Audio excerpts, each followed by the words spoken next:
Kalungsod ang aking humbang Bisaya, pero ang pagkaiba lang nito, yung aking sili kasi kahapon, yung puno ko, pinagtatanggal ko na yung puno, kinating ko na siya. Pagkatapos, kinuha ko yung mga dahon. So, nang hinayang naman ako ngayong itapon. O ngayon, nagluto ako ng humbang Bisaya, inilagay ko siya. Siguro naman, alam nyo na pagluto nito kasi para lang naman to siyang adobo, kaso lang matamis siya, papalaputin natin siya sa asukal. Hindi ko na siya nilagyan ng coke, pero mas masarap nga sana yun kung may coke, pero ano na naman yun, dagdag gastos na naman yun, kaya ganito lang. At makakatikim nito ngayon si Aling Nora dahil nandyan siya pa, nag-aantay ng pagkain. Walang nagbigay ngayong araw na to kasi linggo, halos walang tao sa mga bahay-bahay siguro, kaya ayan, makakatikim siya ng aking special na adobong Bisaya na merong dahon ng sili. Tsaka syempre hindi mawawala dyan yung ating bulaklak ng saging. Yan ang ano talaga ng humba, bulaklak ng saging. Ayan, ang sarap niya. Siguro pareho na kayo naglalaway. Matagal din ako nagluluto ng ganito. Kasi mataba nga siya, kaya hindi ako gaanong nagluluto ng ganito. So, nung nakaraang taon hindi ako nagluto ng ganito. Ngayon pa lang.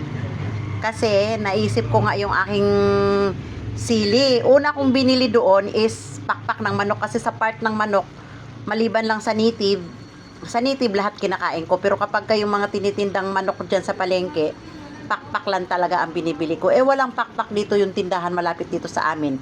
Ayan, ilang lakad lang merong karnihan dyan. So ito na lang ang binili ko.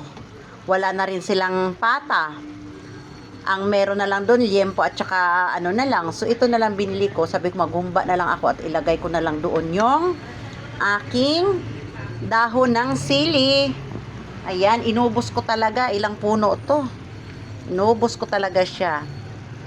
So, ayan lang mga kalungsod. Mamaya i-share ko sa inyo ang aming magkainan kami sa labas, at tawagin ko si Aling Nora para makakain na rin siya. So, ayan, yung aking humbang Bisaya. Ayan, matatapos na yung konti na lang yung kanyang sabaw, o diba? Ang nilagay ko lang dyan, 5 pisong asukal lang. Yung binabalot na 5 pisong asukal. Nilagyan ko ng konting oyster sauce, toyo, ayan. Tapos timplahan mo kung anong gusto mong panimpla. At take note lang, huwag nyong isabay ang suka. Sa huli nyo na, pagka malambot na talaga yung karne. Tsaka nyo na. Kagaya nito, ngayon ko lang nilagay yung suka. So, ayan lang mga kalungsod, at kakain tayo mamaya.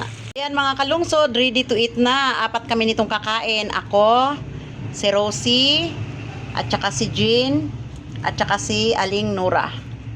Ayan, ang sarap ng aking humbang Bisaya with dahon ng sili. Ayan, ngayon lang siguro kayo nakaano na merong dahon ng sili ang humba. Sayang lang kasi. Pero masarap siya, may green. Wow! Terrific! So, ayan.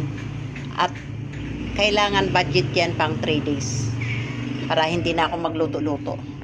So, ayan lang ang aming budget ngayong tanghaling to. And let's eat! Ang inyong kusinera. Ayan. Pawis na. Kaya mamaya kakain na kami. Ayan. Tanggalan muna natin konti ng sabaw-sabaw pa at ating pamantikain konti para swak na swak, pack na pack. Kanin! Bigyan kita konti. Kakainin mo. Kala ko kung nasaan na siya. Ano yung dahon? Dahon ng sili yan. Halika na, kain ka. Dito, sa labas na nga to. Dito kain ka, Nabuhok mo ka, Dali ko na doon. Sa ano lang yan, sa sili. Yan, may pagkain na rin si Aling Nora. Kalungsod, ito nga pala ay merong isang malaking tukwa na nilagay ko dyan para pamparami. Ayan, isa yan sa ano, asan ang tokwa. So, ayan, oh. Ayan, tokwa yan. Para na rin siyang karni, di ba? Oh, tokwa siya. So, nakakain na kami para bukas na naman to uli. And thank you for watching.